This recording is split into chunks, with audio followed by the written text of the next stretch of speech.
यानी यूरे and Miller experiment था। यहाँ पर अगर देखा जाए तो इन 1953 एक एक्सपेरिमेंट कराया गया था जो कि मिलर ने कराया था। मिलर बेसिकली अमेरिकन साइंटिस्ट था।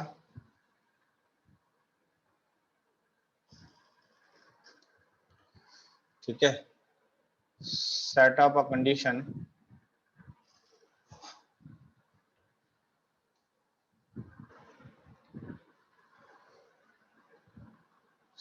conditions which were thought to be a primitive earth।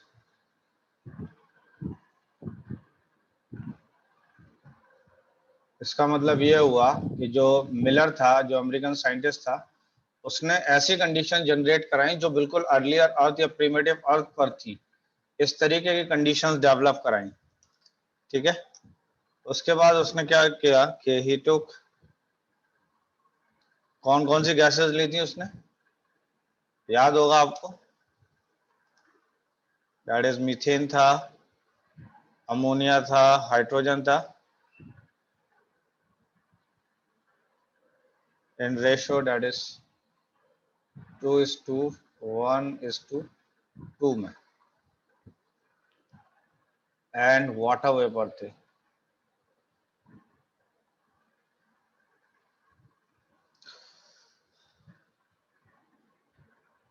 at 800 degree Celsius in a large flask। आपको मैंने याद करवाया था उसको, दैट इज आ हवा के नाम से, याद होगा। इस तरीके से याद करवाया था। तो यहाँ पर ये हाइड्रोजन ये रहा, ए ये रहा, और डब्लू ये रहा, और एम ये रहा। बात यहाँ तक क्लियर है। तो इसके बाद he created electric discharge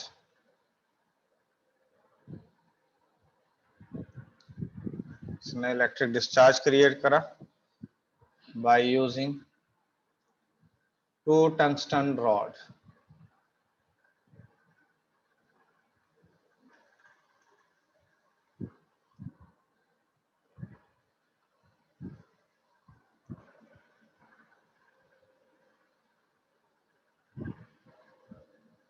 that is 2 tungsten rod लिया। ठीक है, he observed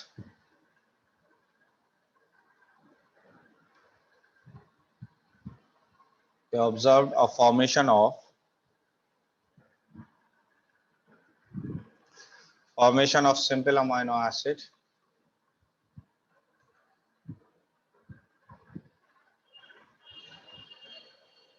simple amino acid like glycine,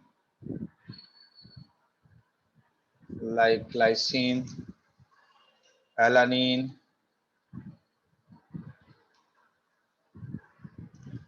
aspartic acid। अच्छा जी, इसके बाद in the similar experiment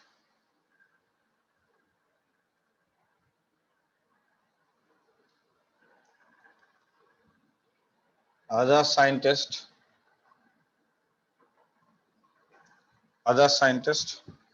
observed the formation of sugar,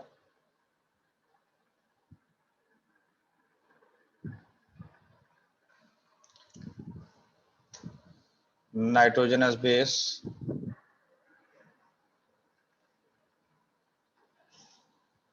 pigments and fat। ये बताइए, यहां तक कुछ बातें समझ में आ रही हैं आप लोगों को, नहीं आ रही हैं? हाँ जी,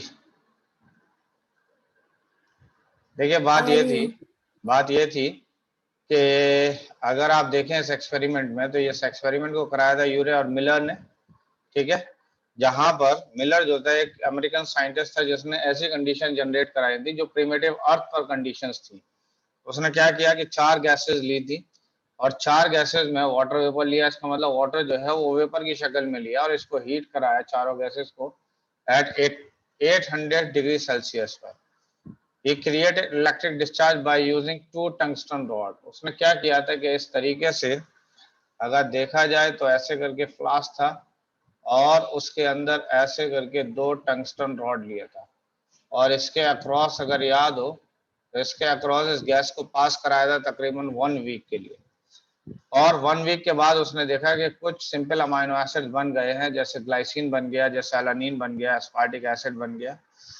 इसी तरह इन द सिमिलर एक्सपेरिमेंट कुछ और दूसरे साइंटिस्टों ने कराया जिसमें उन्होंने पाया कि कहीं शुगर बना, कहीं पे नाइट्रोजनस बेस बना, कहीं पर पिगमेंट्स बन गए, कहीं पर फैट बने। और इस तरीके से यह अंदाजा लगाया गया कि ऐसे ही ये केमिकल शुरुआत के अर्थ पर आपस में रिएक्ट किए होंगे और रिएक्ट किए होने के बाद में ये सारे कंपोनेंट्स बने होंगे और जब ये सारे के सारे कंपोनेंट आपस में इकट्ठे हुए तो इससे जो है एक नया ऑर्गेनिज्म फॉर्म हुआ होगा। यहां तक बात समझ में आ गई या नहीं? इसके बाद आती है अगली बात। तो नेक्स्ट आइए, that is evolution from simple cell to recent। यानी सिंपल सेल से लेकर आज तक की बात करें तो ये कहलाता है ऑर्गेनिक एवोल्यूशन। सिंपल सेल से लेकर आज तक के जो एवोल्यूशन हुआ है उसको आपने क्या नाम दिया? That is known as organic evolution. इसके बाद आइए तो एक था ओपरेन और हेल्डेन, याद होगा। तो ये Oparin theory is also known as primary abiogenesis।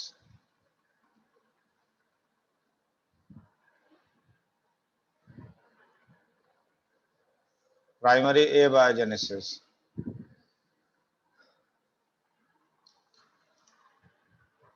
इसके बाद याद है आपको लुईस पास्चर की कहानी। तो Lewis pasture also proposed the germ theory, the germ theory of disease। याद है आपने, ये लुईस पास्चर ने बताया था कि ऑर्गेनिज्म जो है वो स्पॉन्टेनियसली अपने आप प्रोड्यूस नहीं होता है। अब यहाँ पर मैंने कहा कि अगर यूनिवर्स की एज देखी जाए तो यानी एज ऑफ यूनिवर्स की बात की जाए, that is age of universe, ये है basically about 20 billions years ago. Is 20 billions years ago. इसके बाद अगर देखा जाए तो एज ऑफ सोलर सिस्टम, ऐसे age of solar system and earth देखा जाए तो ये है 4.5 बिलियंस ईयर्स एगो।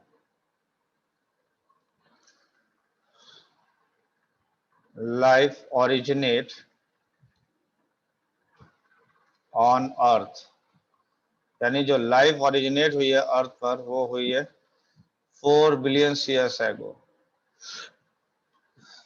इसके बाद अगर देखा जाए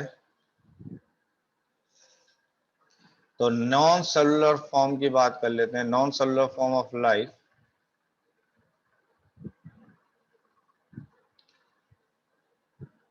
क्योंकि पहली जो लाइफ आई है अर्थ पर वो तो नॉन सेलुलर आई थी, समझ रहे हैं? नॉन सेलुलर का मतलब वो सेलुलर नहीं थी, सेल की नहीं थी, तो वो थी बेसिकली 3 बिलियन ईयर्स एगो।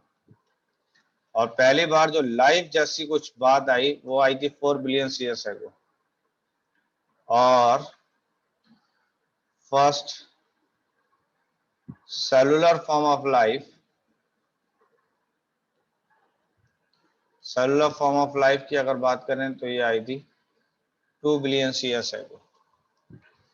तो ये एज को बहुत अच्छे से समझ लीजिए कि एज ये काफी इंपॉर्टेंट है। तो यहां पर देख लीजिए कि एज ऑफ यूनिवर्स अगर आप देखें तो 20 बिलियन ईयर्स एगो है। इसके बाद अगर देखा जाए तो सोलर सिस्टम की एज जो है 4.5 बिलियन ईयर्स एगो है। लाइफ ओरिजिनेट हुई है अर्थ के ऊपर 4 बिलियन ईयर्स एगो। नॉन सेलुलर यानी पहली बार जो लाइफ बनी थी अर्थ के ऊपर वो बनी है 4 बिलियन ईयर्स एगो।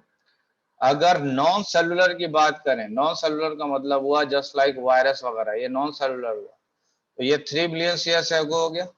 और अगर सेलुलर फॉर्म ऑफ लाइफ को देखें तो ये तकरीबन 2 बिलियन ईयर्स एगो हो गया। यहां तक बातें समझ में आ गई। इसके बाद अब हम स्टार्ट करेंगे बेसिकली दूसरे क्वेश्चन की तरफ कि हाउ फर्स्ट ये पहला वाला सवाल तो हमने डिसाइड कर लिया कि कैसे पहला ऑर्गेनिज्म फॉर्म हुआ है, ठीक है। उसके लिए ये मिलर और यूरे वाले एक्सपेरिमेंट ने बताया कि सारे मॉलिक्यूल्स बने होंगे और ये मॉलिक्यूल जब आपस में इकट्ठे हुए होंगे, असेंबल हुए होंगे, तो इसने ऑर्गेनिज्म को फॉर्म किया होगा। अब हम बात करते हैं बेसिकली किस तरीके से वैरायटी ऑफ ऑर्गेनिज्म डेवलप हुआ है अर्थ के ऊपर। तो that is evidences of organic evolution. वो क्या क्या एविडेंसेस हैं जिसके बिना पर ये डिसाइड होता है कि ऑर्गेनिक एवोल्यूशन हुआ है। तो एविडेंसेस ऑफ ऑर्गेनिक एवोल्यूशन, तो इसमें पहला आइए तो आइए that is a palaeontological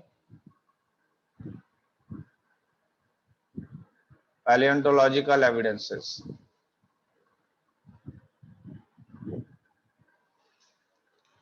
palaeontological evidences का मतलब है that is a fossils evidences.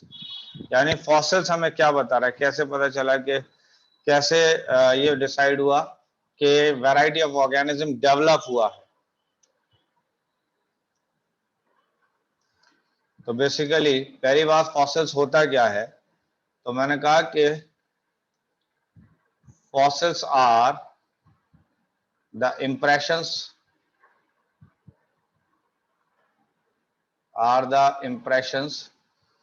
of or remains of hard part of life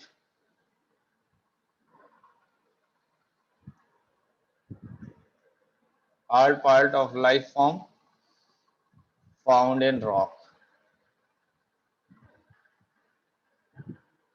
तो ये होते हैं बेसिकली फॉसिल्स। तो बेसिकली एक तरीके का इंप्रेशंस हैं fossils. Fossils are the impression और the remains of hard part of the life form found in rock. यानी रॉक के अंदर जो हार्ड पार्ट के इंप्रेशन नजर आ रहे हैं that is known as the fossils. इसके बाद अगर देखा जाए तो ये फॉसिल जो पाए जाते हैं वो बिटवीन सेडिमेंट्री रॉक पाए जाते हैं। तो बिटवीन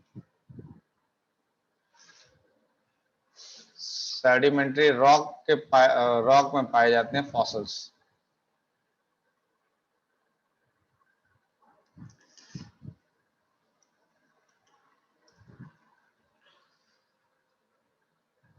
ठीक है, फिर आते हैं एक point that is some of them, जो कुछ फॉसिल्स हैं, सम ऑफ देम रिप्रेजेंट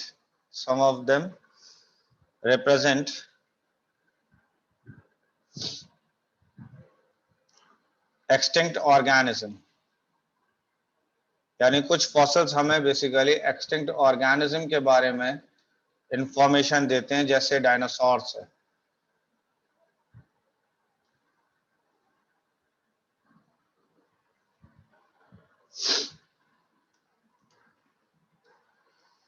इसके बाद आते हैं हम बेसिकली टाइप्स ऑफ फॉसिल्स पर।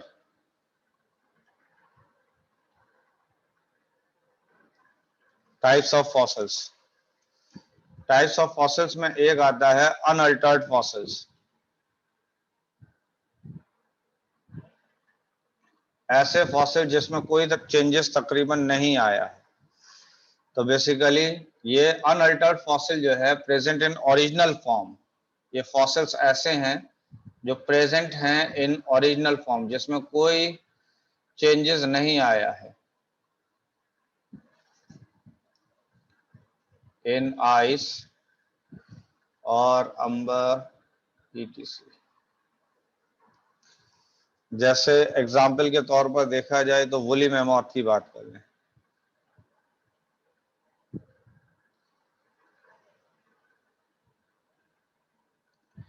ये जो एनिमल है वुली मैमॉथ, इसका फॉसिल्स मिला था अनअल्टर्ड फॉसिल्स बेसिकली। दूसरा था petrified fossils.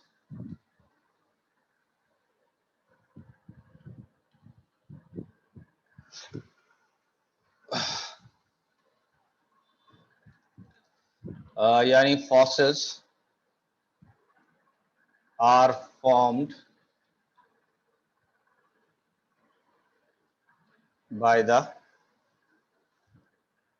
mineral deposition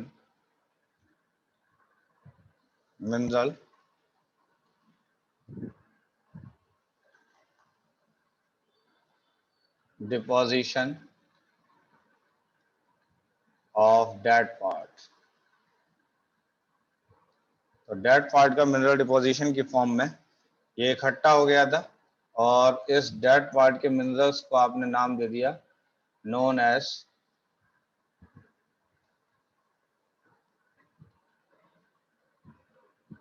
petrification. Known as petrification.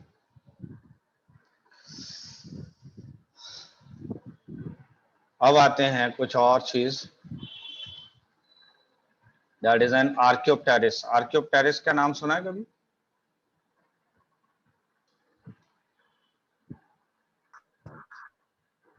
हाँ जी, आर्कियोप्टेरिस का नाम सुना है कभी? Yes sir. फॉसिल्स है, और ये फॉसिल बेसिकली ये मिसिंग लिंक है किस किस के बीच में? तो ये किस किस के बीच में मिसिंग लिंक है? सर एव्स और मैमल्स। मिसिंग लिंक भी कहते हैं हम इसको, या फिर कनेक्टिंग लिंक भी कहते हैं। Connecting link between reptiles and birds।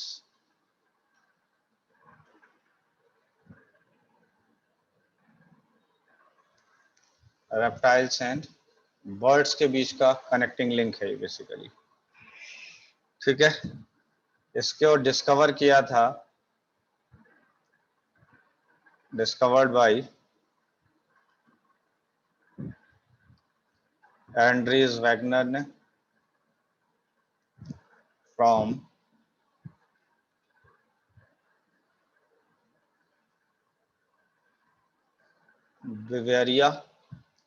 Bavaria, Germany.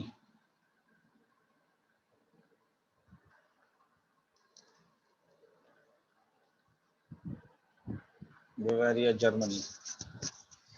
और ये मिला था found in Jurassic park. Jurassic period. Jurassic period तो जानते होंगे या नहीं? हाँ जी। Yes sir. इसके अंदर रेप्टाइल कैरेक्टर्स क्या क्या थे भाई? आर्कियोप्टेरिस के अंदर जो रेप्टाइलियन कैरेक्टर्स थे वो क्या क्या थे? तो रेप्टाइलियन कैरेक्टर्स इसमें ये थे कि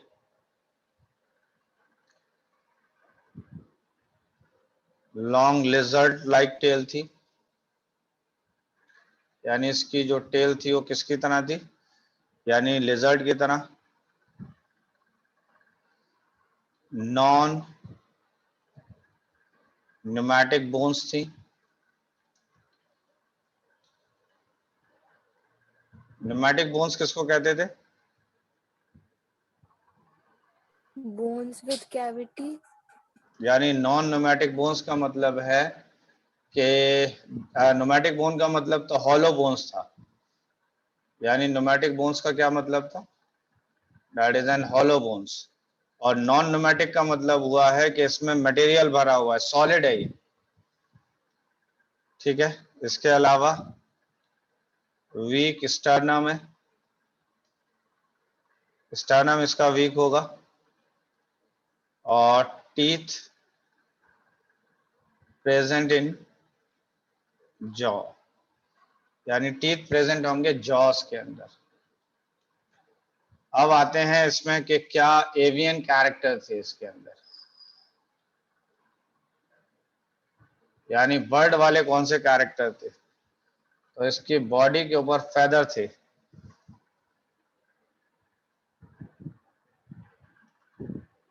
फेदर थे बॉडी के ऊपर, तो feather on body. Jaws modified थे इनटू बीक, यानी जॉज जो है मॉडिफाइड इनटू बीक, जॉज किस में मॉडिफाई हो गए, बीक में। इसके बाद देखा जाए तो फोर लिम्ब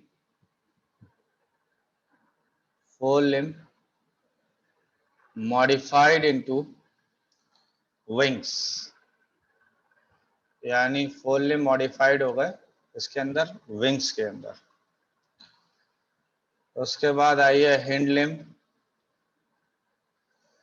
बिल्ट, जो हिंड लिम्ब है, यानी हिंड लिम्ब का मतलब हुआ पैरों की बात हो रही है, बिल्ट इन एवियन प्लान, यानी इनके पैर जो हैं वो बिल्कुल एवियन प्लान के हिसाब से बने हुए थे। एवियन का मतलब है बर्ड के प्लान के हिसाब से बने हुए। यहां तक बात समझ में आ गई।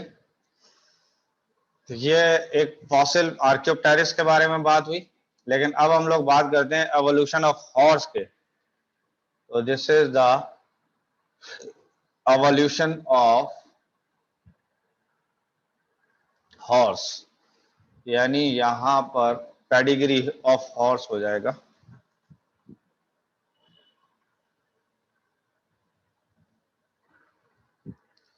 पेडिग्री ऑफ हॉर्स की बात कर लेते हैं। तो अगर देखा जाए तो इसको एक्सप्लेन किसने किया था, तो मैंने कहा कि डिस्क्राइब बाय, यानी एवोल्यूशन ऑफ हॉर्स को डिस्क्राइब किया था सी मार्श ने, ठीक है। अब अगर देखा जाए तो उसने, आपको याद है कि हमने जो है इपोचेस पढ़ा था, एक इपोच था दैट इज एन इयोसीन, याद है।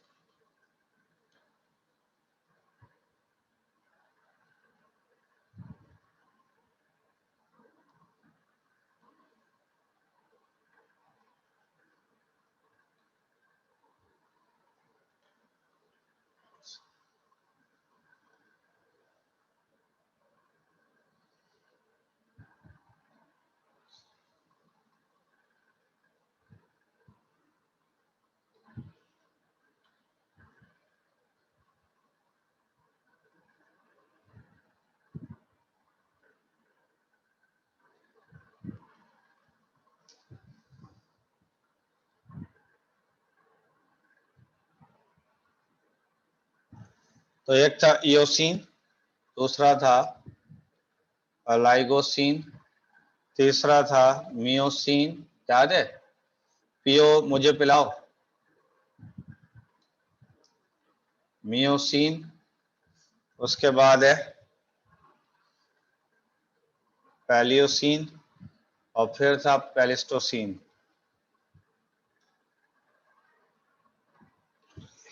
यहां पर अगर देखा जाए तो यहां मैंने हाइट दिखाई है, हाइट इन सेंटीमीटर, यानी यहाँ घोड़े की हाइट दिखाई है सेंटीमीटर के अंदर। तो अगर देखा जाए तो ये जो पहला घोड़ा था ये फॉक्स लाइक था,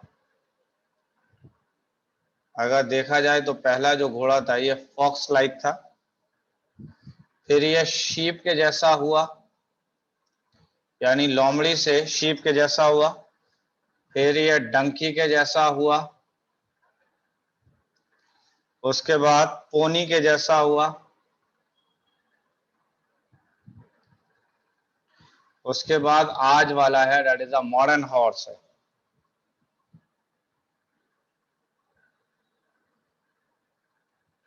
तो अगर देखा जाए तो जब घोड़ा दुनिया में आया था तो लोमड़ी की तरह था, उसके बाद ये घोड़ा शीप की तरह हुआ, फिर डंकी की तरह हुआ, फिर पोनी की तरह हुआ, और फिर आज जैसा मॉडर्न हॉर्स हुआ है। ठीक है, अगर देखा जाए इनकी हाइट की बात करें, फॉक्स लाइक और इन सब की हाइट की बात करें, तो फॉक्स लाइक वाला 40 सेंटीमीटर का था, शेप वाला 60 सेंटीमीटर की हाइट का था, डंकी वाला 100 सेंटीमीटर की हाइट का था, पोनी वाला 120 सेंटीमीटर हाइट का था, और मॉडर्न हॉर्स जो है वो 160 सेंटीमीटर हाइट का था। फॉक्स वाले का नाम था that is an Eohippus, that is an Eohippus नाम है। फिर है दूसरा आया that is a Mesohippus. Hippus का मतलब है बेसिकली यहां पर हॉर्स की। फिर आया मैरी हिपस,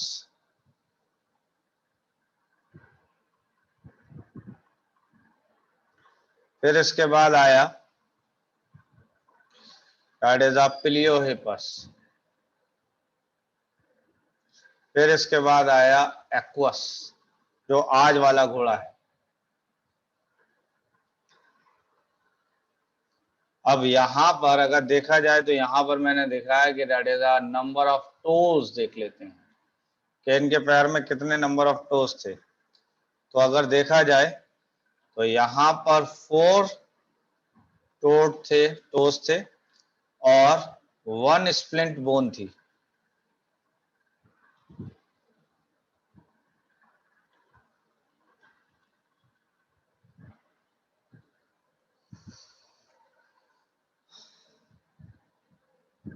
आप आज वाले पहले घोड़े को ही देख लीजिए, इससे अंदाजा हो जाएगा कि इसमें 1 टो था,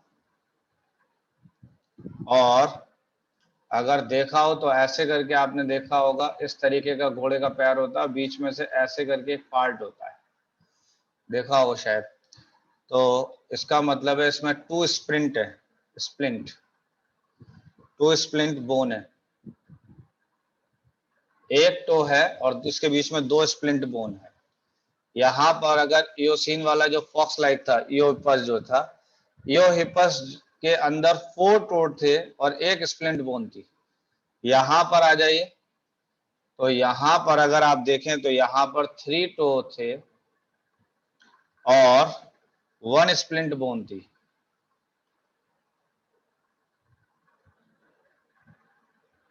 यहाँ पर देखा जाए तो 1 टो था, that is 3 to the, 3 to और नो स्प्लिंट बोन, यहाँ पर स्प्लिंट बोन नहीं है।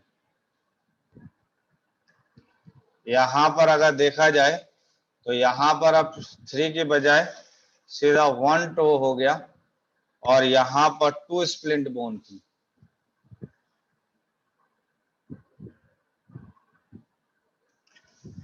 तो इसको देख लीजिए कि यहाँ पर अगर देखा जाए तो घोड़े ने आना स्टार्ट किया है इयोसीन के अंदर, और अगर देखा जाए तो यहाँ सब में नाम जुड़ा है हिपस हिपस हिपस हिपस, दिखाई दे रहा है इस हिपस जुड़ा हुआ, ये रहे हिपस। और यहाँ पर अगर देखा जाए तो ये रहा इयो हिपस, यहाँ से आया इयो, ठीक है, उसके बाद आया मीजो हिपस, उसके बाद आया है मैरी हिपस, उसके बाद आया है पिलियो हिपस, और उसके बाद फाइनली आ गया एक्वस।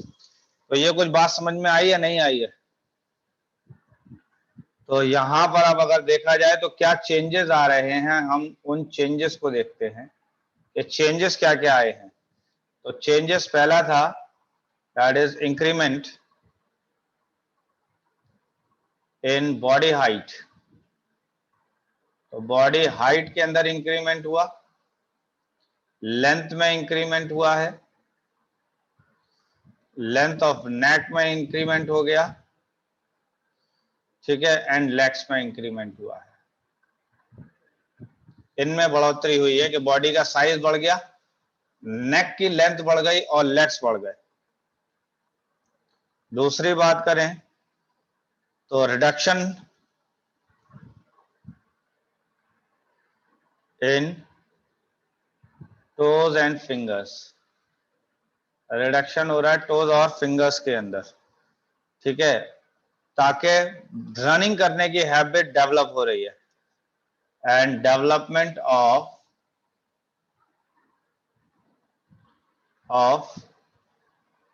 Running habit. इसके बाद आ जाइए नेक्स्ट।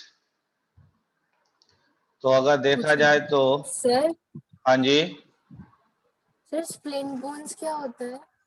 स्प्लिंट बोन बताया तो था। कभी आपने ये देखा है गाय भैंसों के पैर देखे हैं नीचे से?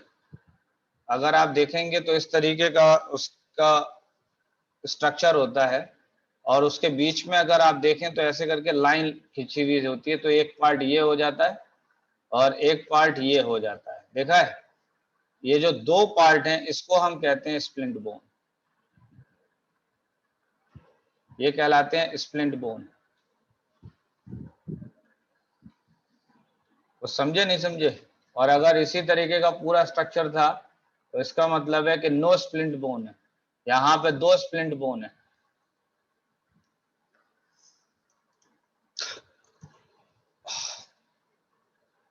रिडक्शन हो गया, टो फिंगर्स में हो गया।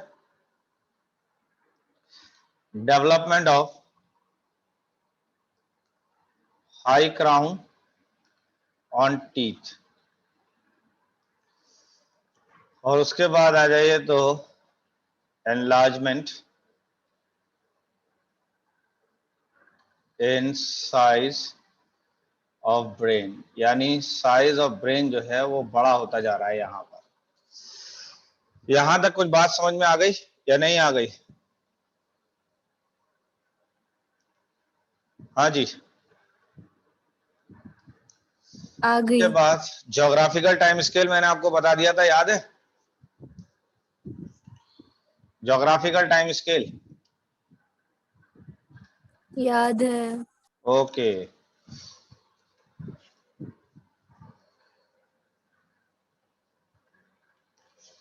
चलिए तो देख लेते हैं एक बार और, that is our geographical time scale.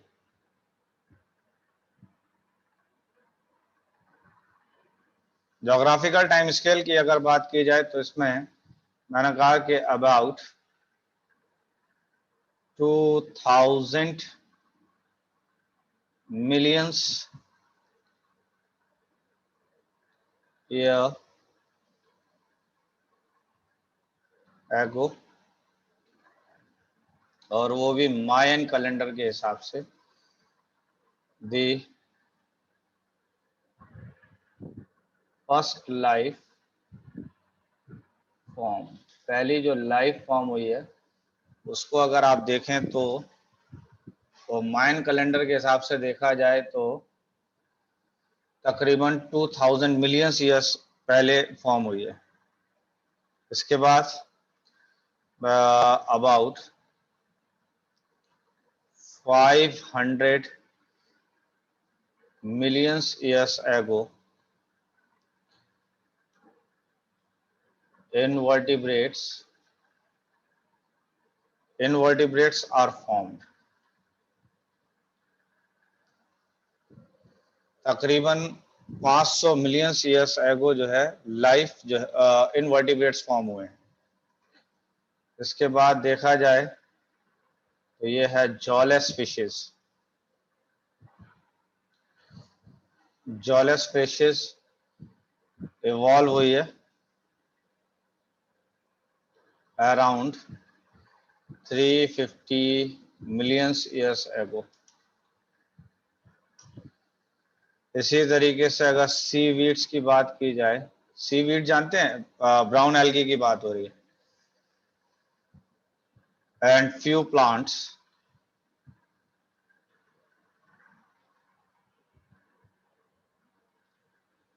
formed 320 million years ago.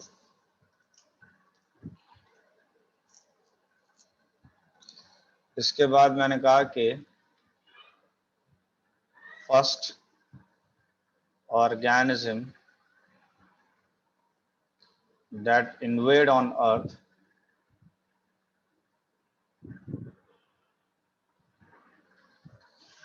were plants.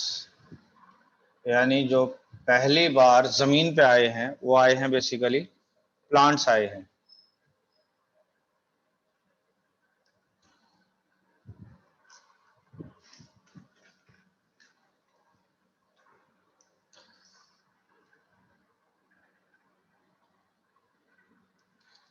इसके बाद नेक्स्ट आते हैं, इंपॉर्टेंट है ये सब, दैट इज अ साइनोफिट्स.